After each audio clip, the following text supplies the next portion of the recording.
Hi all, welcome back to Learning Planet. Learning പ്ലാനറ്റിലേക്ക് എല്ലാവർക്കും സ്വാഗതം. നമ്മൾ കഴിഞ്ഞ ദിവസങ്ങളിലൊക്കെ പല സാഹചര്യങ്ങളിൽ പല സമയങ്ങളിൽ ഉള്ള ചോദ്യങ്ങളാണ് ചോദിച്ചുകൊണ്ടിരുന്നത്. അപ്പോൾ നമ്മൾ ഈ ചോദ്യങ്ങളെല്ലാം ക്രോഡീകരിച്ച് അത് പഠിച്ചാൽ തീർച്ചയായിട്ടും നമുക്ക് ചോദ്യങ്ങൾ ചോദിക്കാനും അതിനൊപ്പമുള്ള ഉത്തരങ്ങൾ പറയാനും സാധിക്കും. നമുക്ക് ഇന്നത്തെ സെഗ്മെൻറ്റിലേക്ക് കടക്കാം.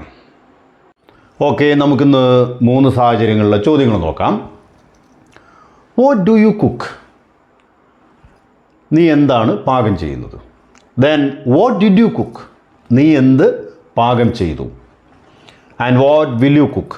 നീ എന്ത് പാകം ചെയ്യും? ഇതിൽ നമുക്ക് മറ്റ് ചോദ്യങ്ങൾ ഉണ്ടാക്കാൻ പറ്റുമോ എന്നാണ് നമ്മൾ നോക്കുന്നത്. അപ്പോൾ നോക്കാം. ഇവിടെ യു വരുന്നത് കൊണ്ട് മാത്രമാണ് നമ്മൾ ഡു ചേർക്കുന്നത്. അതായത് യു പ്ലൂറലായിട്ട് കണക്കാക്കുന്നു, ബഹുവചനാണ്. നിങ്ങൾ, അങ്ങനെ ചിന്തിച്ചാൽ മതി. നീ എന്ന് പറഞ്ഞാലും നിങ്ങൾ എന്ന് പറഞ്ഞാലും ബഹുവചനമായി കണക്കാക്കുക. അപ്പം നിങ്ങൾ, ഞങ്ങൾ, അവർ, അതുപോലെ ബഹുവചനമായിട്ടുള്ളത്, പിന്നെ അതോടൊപ്പം തന്നെ ഐ, ഇങ്ങനെയുള്ളതെല്ലാം നമ്മൾ ഡു ചേർത്തിട്ടാണ് പറയുക. പതിവായി നടക്കുന്ന ശീലങ്ങളായി സംഭവിക്കുന്ന കാര്യങ്ങളിലൊക്കെ നമ്മൾ ഡു ചേർക്കുന്നു. ഇവിടെ ഒരാളാണ് ഉള്ളതെന്ന് വിചാരിക്കുക, സബ്ജക്റ്റ് സിംഗുലറാണ്, ഒരു വ്യക്തിയെ ഉദ്ദേശിച്ചാണ് പറയുന്നത്, അവനെ. അപ്പോൾ ഡസ് എന്ന് വരും. അവനെന്താ പാകം ചെയ്യുന്നത്? What does he cook? ഇങ്ങനെയാണ് വരിക. What does he cook. ഇനി ഇത് സംഭവിച്ച് കഴിഞ്ഞതായി പറയുകയാണെങ്കിൽ നമ്മൾ ഡിഡാണ് ഈ സ്ഥാനത്ത് ചേർക്കേണ്ടത്. അപ്പോൾ നോക്കൂ, വാട്ട് ഡിഡ് യു കുക്ക്? നീ എന്ത് പാകം ചെയ്തു? എന്ത് പാകം ചെയ്തു? അപ്പം ഞാൻ ഫ്രൈഡ് റൈസ് അല്ലെങ്കിൽ ഗീ റൈസാണ് പാകം ചെയ്തത്. അപ്പോൾ നോക്കാം, വാട്ട് ഡു യു കുക്ക്? നീ എന്താണ് പാകം ചെയ്യാറ്? സ്ഥിരമായിട്ട് ഗീ റൈസ് വെക്കുന്ന ഒരാൾ, ഐ കുക്ക് ഗീ റൈസ്. അപ്പോൾ ഇവിടെ ആയിരിക്കുമ്പം എന്ത് വരും? What did you cook? അപ്പോൾ ആൻസർ എങ്ങനെ വരും? യു എന്ന സ്ഥാനത്തേക്ക് ഈ 2 വാക്കുകളും ഇവിടുന്ന് പോകും, ക്വസ്റ്റ്യൻ വേർഡ് ഓക്സിലറിയും പോകും. പകരം ഇവിടെ നിന്നാണ് ഉത്തരം തുടങ്ങുക. നീ എന്ന് ചോദ്യം വരുമ്പോഴെല്ലാം ഞാനെന്ന് ഉത്തരം വരും. I cooked ghee rice. I cooked ghee rice. ഇനി നീ എന്ത് പാകം ചെയ്യും? അതായത് ഇനി എന്താണ് പാകം ചെയ്യാൻ പോകുന്നത്? ഇതുവരെ ചെയ്തിട്ടില്ല. So what will you cook? നീ എന്ത് പാകം ചെയ്യും? അവിടെ വാട്ട് വിൽ യു കുക്ക് എന്ന് പറഞ്ഞു, വാട്ട് ഷാൽ യു കുക്ക് എന്നും പറയാം. So what will you cook. ഇവിടെ യു എന്ന് വന്നാൽ ഏത് ഓക്സിലറി വന്നാലും നമുക്ക് വില്ല് ഉപയോഗിക്കാം, അതേപോലെ ഷാൽ ഉപയോഗിക്കാം. ചെറിയ ചേഞ്ചസേ ഉള്ളൂ. ഇപ്പോൾ തൽക്കാലം അതിനെക്കുറിച്ച് ആലോചിച്ച് ടെൻഷൻ അടിക്കണ്ട. അപ്പോൾ ഇതാണ് ഒന്നാമത്തെയും രണ്ടാമത്തെയും മൂന്നാമത്തെ തമ്മിൽ ടെൻസിലുള്ള വ്യത്യാസം, അല്ലെങ്കിൽ കാലങ്ങളിലുള്ള വ്യത്യാസം. ഒരാൾ പതിവായി പാകം ചെയ്യുമ്പോഴാണ് നമ്മൾ പറയുക, I know that you are a cook, you are a leading cook and you are working in a 5-star hotel and actually what do you cook there? അവിടെ എന്താണ് കുക്ക് ചെയ്യുന്നത്? അപ്പോൾ ചിലപ്പോൾ പറയാം, I cook all types of dishes, I cook only south Indian dishes. അപ്പോൾ south Indian ഡിഷസാണ് ഞാൻ cook ചെയ്യുന്നത്. അപ്പോൾ അയാൾ അങ്ങനെ പറയും. അങ്ങനെയാണ് ചെയ്യുക. ഇനി എന്ത് ചെയ്തു എന്നാണെങ്കിലോ വാട്ട് ഡിഡ് യു കുക്ക്. എന്ത് ചെയ്യുമെന്നാണെങ്കിലോ വാട്ട് വിൽ യു കുക്ക്. ഇനി നിങ്ങൾക്ക് ചെയ്യാൻ പറ്റുന്ന കാര്യം ഇതാണ്, ഇതിൻ്റെ ഒരു പാറ്റേൺ. അപ്പം നീ എന്താണ് എഴുതുന്നത് എന്ന് നിങ്ങൾക്ക് ചോദിക്കണമെന്ന് വിചാരിക്കുക. ആകെ ചെയ്യേണ്ടത് ഇവിടെ ഈ കുക്ക് എന്നുള്ള സ്ഥാനത്ത് എഴുതുക എന്ന പദമാണ് ചേർക്കേണ്ടത്. അപ്പോൾ what do you write? What do you write? നീ എന്താണ് എഴുതുന്നത്? അപ്പോൾ നീ എന്താണ് ചിന്തിക്കുന്നതെന്ന് എങ്ങനെ പറയും? What do you think? What do you think? What do you think? മനസ്സിലായല്ലോ? അപ്പോൾ എന്താണ് നീ ചിന്തിക്കുന്നത്? ഇനി നീ എന്താണ് കളിക്കാറ്? What do you play? What do you play? മനസ്സിലായല്ലോ? എന്താണ് നിങ്ങൾ വാങ്ങിക്കാറ്? What do you buy? What do you buy? എല്ലാം ഇവിടെ എഴുതുന്നില്ല, ചിലതൊക്കെ നിങ്ങൾക്ക് പെട്ടെന്ന് മനസ്സിലായി കാണും. What do you buy? നീ എന്താണ് മാർക്കറ്റിൽ നിന്ന് വാങ്ങാറ്? What do you buy from the market? What do you buy from the market? അപ്പോഴും ഉത്തരം വിടുന്നവർ ഐ എന്നിവിടെ വരും. ഈ 2 സാധനങ്ങൾ ക്വസ്റ്റ്യൻ വേർഡ് ഓക്സിലറി ഇല്ല, ഉത്തരം വിടുന്ന് തുടങ്ങും. I buy grocery items. ഞാൻ പലചരക്ക് സാധനങ്ങളാണ് മാർക്കറ്റിൽ നിന്ന് വാങ്ങാറ്. I buy only vegetables. That's my department. അതാണ് എൻ്റെ ഡിപ്പാർട്ട്മെൻറ്റ്. അപ്പോൾ വേറെ ആരെങ്കിലും വീട്ടിലുള്ളത് മറ്റ് സാധനങ്ങൾ വാങ്ങുന്നുണ്ടാവും. അപ്പോൾ ഇങ്ങനെയൊക്കെ പറയാം. അപ്പം നീ എന്ത് ചിന്തിക്കുന്നു? What do you think? നീ എന്ത് എഴുതുന്നു? What do you write? നീ എന്ത് പറയുന്നു? What do you say? നീ എന്താണ് പറയുന്നത്? What do you say? What do you say? അല്ലേ? ചിലപ്പോൾ എന്തെങ്കിലും ഇങ്ങനെ മർമർ ചെയ്തുകൊണ്ടിരിക്കുന്നു, അങ്ങനെ ചെറുതായിട്ട് മന്ത്രിക്കുന്ന പോലെ, സോ ഡു യു മർമർ, അങ്ങനെയൊക്കെ നമുക്ക് പറയാൻ പറ്റും. മനസ്സിലായല്ലോ? അപ്പം ഇങ്ങനെ അടുത്ത ടെൻസിൽ ഇതേപോലെ നമുക്ക് ചെയ്യാം. What did you cook? പകരം നീ എന്താണ് പറഞ്ഞത്? അപ്പം എങ്ങനെ പറയും? What did U say? നീ എന്ത് പറഞ്ഞു? അപ്പോൾ ചിലപ്പോൾ പറയും നത്തിങ്, ഞാൻ ഒന്നും പറഞ്ഞില്ല. What did you say? Okay, നീ എന്താണ് ചോദിച്ചത്? അപ്പം എങ്ങനെ പറയും? What did you ask? നീ എന്താണ് ചോദിച്ചത്? മനസ്സിലായല്ലോ? അപ്പം നീ എന്താണ് ചോദിച്ചത്? അപ്പോൾ ഇവിടുന്ന് ആൻസർ പറയണം. I asked her phone number.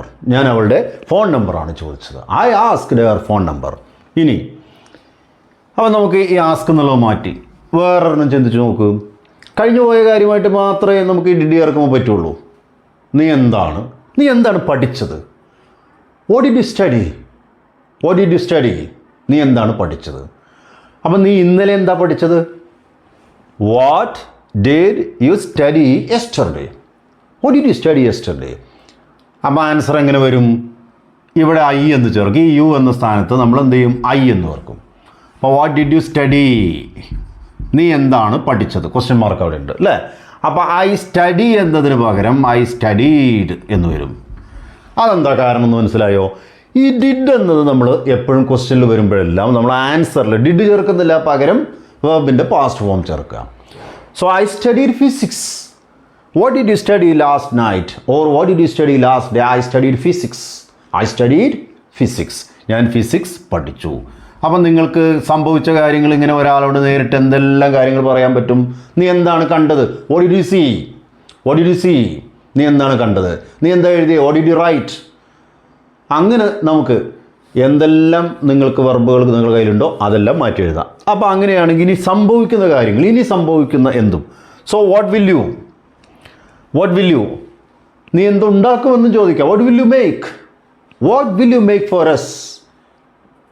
Make for us if we come to your home? What will you make for us?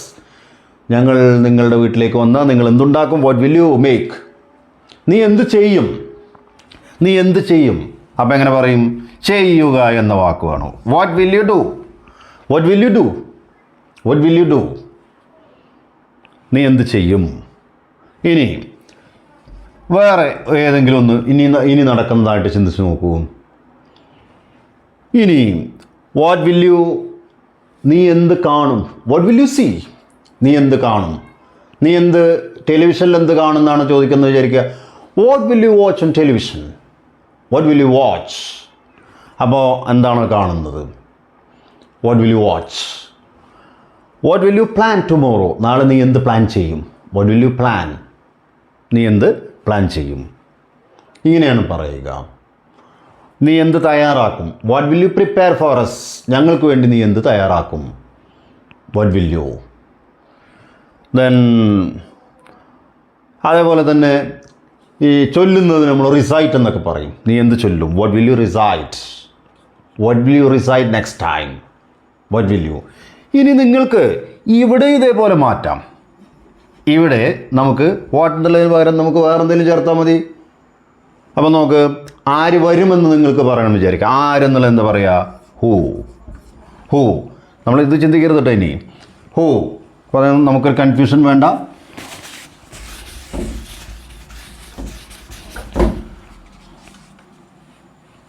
നോക്കാം. ആര് വരും? Who will come. നാളെ ആര് വരും? Who will come tomorrow. ഇനി ആര് നിന്നെ മീറ്റ് ചെയ്യും? നിന്നെ നാളെ ആര് കണ്ടുമുട്ടും എന്നൊക്കെ ചോദിക്കണം വിചാരിക്കാം. കണ്ടുമുട്ടുക എന്നുള്ള എന്താ വാക്ക്? Meet. Who will meet you? ഇങ്ങനെയൊക്കെ നമുക്ക് മാറ്റാൻ പറ്റും. അപ്പോൾ ക്വസ്റ്റ്യൻ മാർക്ക് ഇവിടെ ഉണ്ട്. Who will meet you? My friend Shaji will meet me. അപ്പോൾ ഇവിടുന്ന് ഹൂ വിൽ മീറ്റ് യു. അപ്പോൾ നോക്കാം. നമുക്ക് ഹൂ എന്നതിൻ്റെ ഇവിടെ സബ്ജക്റ്റ് സ്ഥാനത്തുള്ള my friend Shaji will meet me, ഇങ്ങനെയാണ് പറയുക. ഓക്കെ, ക്ലിയർ ആയല്ലോ? അപ്പോൾ നിങ്ങളിങ്ങനെ ചോദ്യങ്ങൾ സബ്സ്റ്റിറ്റ്യൂട്ട് ചെയ്യുക. ക്വസ്റ്റ്യൻ വേർഡ് മാറ്റി പറയാം, അല്ലെങ്കിൽ നിങ്ങൾക്ക് ഇവിടെയുള്ള വെർബ് മാറ്റി പറയാം. ഇത് രണ്ടും മാറ്റുന്നതോടെ നിങ്ങൾക്ക് ഇതേ പാറ്റേണിൽ ഒട്ടനവധി ചോദ്യങ്ങൾ ഉണ്ടാക്കാൻ പറ്റും.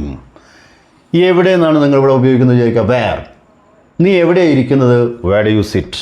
നീ എവിടെ താമസിക്കുന്നത്, വേർ ഡു യു സ്റ്റേ. നീ എവിടെ പഠിക്കുന്നത്, വേർ ഡു യു സ്റ്റഡി. നീ എവിടെ പോകുന്നത്, വേർ ഡു യു ഗോ. ഇങ്ങനെ നിങ്ങൾ മാറ്റി നോക്കുക. അങ്ങനെ ധാരാളം എക്സാമ്പിൾസ് ചെയ്യാവുന്നതാണ്. ഓക്കെ, നമുക്കിനി അടുത്ത ക്ലാസ്സിൽ കാണാം. നിങ്ങൾക്ക് ഈ ക്ലാസ്സുകളെല്ലാം ഇഷ്ടപ്പെടുന്നു എന്ന് കരുതുന്നു. ചാനൽ ലൈക്ക് ചെയ്യാൻ മറക്കരുത്, സബ്സ്ക്രൈബ് ചെയ്യുക, പരമാവധി നമ്മുടെ ചാനലുകൾ ഷെയർ ചെയ്യുക. എല്ലാ ക്ലാസ്സുകളും കൃത്യമായി കണ്ട് നമ്മുടെ ക്ലാസ്സുകളെക്കുറിച്ചുള്ള അഭിപ്രായങ്ങളൊക്കെ വിലയിരുത്തി കമൻറ്റ് ബോക്സിലിടുക. വീണ്ടും അടുത്ത ക്ലാസ്സിൽ കാണാം. Thank you.